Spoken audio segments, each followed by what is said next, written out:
मेरे देश की महान नारियां। इसी गाथा में आज हम बात करते हैं माता अनुसैया की। बहुत समय पहले की बात है। हमारे देश में स्वयंभू मनु नाम के ऋषि रहते थे। अनुसुईया इन्हीं स्वयंभू मनु की पुत्री देवहूति की कन्या थी। इनके पति महर्षि अत्रि थे। अनुसुईया तपस्वी और पतिव्रता स्त्री थी। इनकी पतिव्रत की परीक्षा के विषय में एक अद्भुत कहानी प्रचलित है। एक बार की बात है, तीनों लोकों में घूमते हुए नारद मुनि देवलोक जा पहुंचे। वहां विष्णु की पत्नी लक्ष्मी, शिव की पत्नी पार्वती और ब्रह्मा की पत्नी ब्रह्मानी मिले। नारद ने उन्हें बताया, तीनों लोकों में यदि सबसे अधिक पतिव्रता स्त्री कोई है तो वह है अनुसुईया। उससे बढ़कर पतिव्रत धर्म का पालन करने वाली अन्य कोई स्त्री इस समय संसार में नहीं है।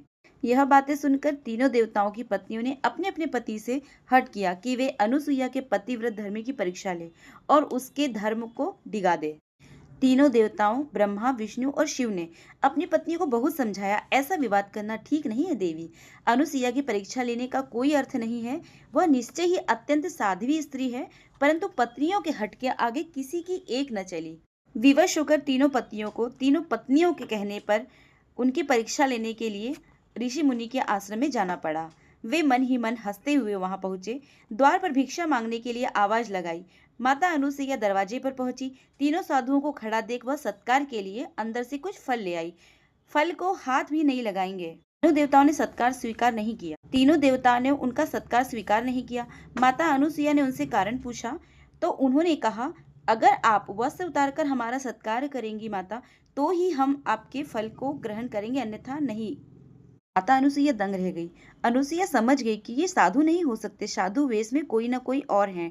उन्होंने अपना ध्यान लगाया, तब पाया कि ब्रह्मा, विष्णु, शिव उनके द्वार पर खड़े हैं। उन्होंने कहा, ठीक है, मैं आपका सत्कार करूंगी। मन ही मन कहा, यदि मैंने सच्चा पतिव्रत धर्म निभाया है तो ये तीनों 6-6 महीने के शिशु बन जाएं। माता अनुसुईया उन्हें अपना दुग्धपान कराने लगी। महर्षि अत्रि आश्रम आए। नन्हे नन्हे 3 बालकों को देखकर हैरान हो गए। उन्होंने पूछा कि ये कौन है? हंसते हुए माता अनुसुईया ने कहा, आपके ही पुत्र हैं महाराज। महर्षि का आश्चर्य बढ़ गया। ध्यान लगाया तो पाया कि ये ब्रह्मा, विष्णु, महेश हैं। सारी स्थितियां समझ गए। उधर पतियों के न लौटने पर चिंतित पत्नियां अपने पतियों को ढूंढने के लिए माता के आश्रम आ गई। नारद पर उन्हें बहुत क्रोध आया। तब नारद ने उन्हें कहा, माता आपने ही जीत की थी उन्हें परीक्षा लेने की।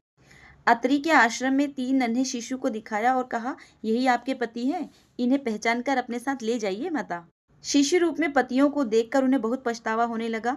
उन्होंने जाकर सारी घटना अनुसुईया को बताई और उनसे क्षमा याचना की। अनुसुईया ने उन्हें क्षमा कर दिया और तीनों को ब्रह्मा, विष्णु, महेश के रूप में खड़ा कर दिया। इस प्रकार अनुसुईया ने सिद्ध कर दिया कि सत्य और निष्ठा पर चलने वाली नारी का कोई कुछ नहीं बिगाड़ सकता।